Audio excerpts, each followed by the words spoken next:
गायी माझावरती येण्याची वेळ किंवा हिटवर येण्याची एक वेळ असते किंवा एक टायमिंग असतं मित्रांनो. बऱ्याच शेतकरी मित्रांना याची कल्पना नाही, की गाय हिटवर येण्याची प्रोसेस किंवा माझावर येण्याची प्रोसेस हे कोणत्या वेळेस होते.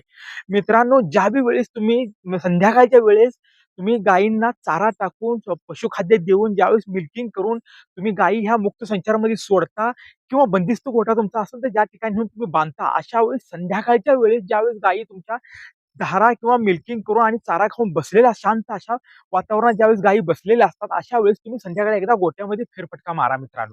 कारण गायींचं 90% 99% म्हणा तुम्ही, की हिटवर येण्याची वेळ किंवा माझ्यावर येण्याची वेळ ही संध्याकाळची असते मित्रांनो. आणि राहिलेली 10% ही वेळ जी असते, ती सकाळच्या टायमिंगला असते. ज्यावेळेस तुम्ही मिल्किंग करून चारा खाऊन गायी ज्यावेळेस गोठ्यामध्ये शांत रवंथ करत बसलेल्या असतात. ज्या गायी ह्या तुमच्या अजून गाभण नाहीत किंवा आता वेलेल्या नुकत्या तान्ह्या गायी आहेत, अशा गायीकडे फक्त थोडं लक्ष देत जावा मित्रांनो. ज्यावेळेस ती गायी ही अशा वातावरणात शांत बसलेल्या असतात संध्याकाळच्या टायमिंगला. कारण माझा वैयक्तिक स्वतःचा असा अनुभव आहे मित्रांनो, की माझ्या गोठ्यामध्ये जेवढ्या बी गायी आहेत, त्या 99% गायी या संध्याकाळीच हिटवरती येतात आणि तुमच्याही गोठ्यामध्ये असाच प्रकार होत असतो मित्रांनो. पण आपण काय करतो, शेतकरी मित्र हे दुर्लक्ष करतात. कारण ज्या गायी मुक्त संचार आहे ज्या लोकांच्या गोठ्यामध्ये, ती लोकं काय करतात, जी गायी मोकळ्या असतात, त्या गायी हिटवर आल्यानंतर त्या गायी दुसऱ्या गायींना बसू देत नाहीत. जास्त धिंगाणा घालतात गोठ्यामध्ये किंवा दुसऱ्या गायीच्या अंगावरती शिरकाव करतात. त्यावेळेस ती शेतकरी समजतात, की ही गाय हिटवरती आली.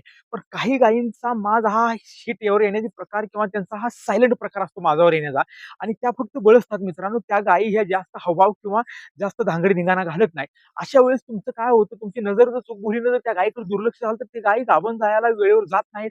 त्यांची वेळ जास्त होते कारण वेळेवर गाभण न गेल्यामुळे मित्रांनो अ, ते टायमिंग निघून जात असतं. कारण एकदा हिटवर येऊन गायी गेल्यानंतर कमीत कमी 1 महिन्याचा 20-21 दिवसाचा गॅप पडतो मित्रांनो. त्यामुळं संध्याकाळच्या टायमिंगला ज्या गायी गाभण नाहीत, त्या तुम्ही मिल्किंग करून ज्यावेळेस बी गायी तुमच्या गोठ्यामध्ये बसल्या असतात, त्यावेळेस एकदा फटका मारत जावा गोठ्यातनं फेरफटका.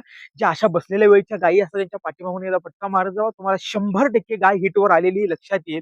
जेणेकरून तुमच्या गायी ह्या वेळेवरती गाभण जातील. कारण गाय विल्यानंतर 90 ते 110 दिवसात ही गाभण गेली पाहिजे. जर ती गाय वेळेवर नाही गाभण गेली, तर मित्रांनो तिचा पुढचा येणारा सगळा खर्च हे संगोपन तुमच्या खिशातून पैसे घालून करावं लागते. धन्यवाद मित्रांनो.